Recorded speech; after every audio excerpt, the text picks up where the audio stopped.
நீங்க தான் ரீபோஸ்ட்மார்டம் பண்றதுக்கு கோர்ட்ல பர்மிஷன் வாங்கியிருந்தீங்களா? Yes doctor. I am Venkat. Re postmortem பண்றதுக்கு என்னதான் அப்பாயின்மெண்ட் பண்ணிருக்காங்க? போனா வேற டாக்டர் வந்திருக்காரு. இந்த மாயா தான் ஏதாவது வேலை பண்ணிருப்பான்.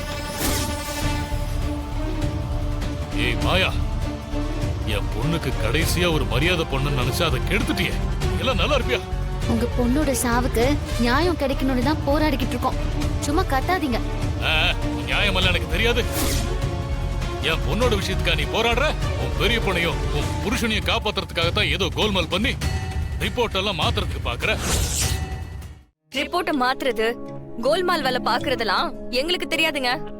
நாங்க நேர்மையான வழியில தான் போராடிக்கிட்டு இருக்கோம். தப்பு பண்றதா நீங்க நினைச்சீங்கன்னா நீங்க கோர்ட்டுக்கு போங்க. இப்போதைக்கு கொஞ்சம் அமைதியா இருங்க.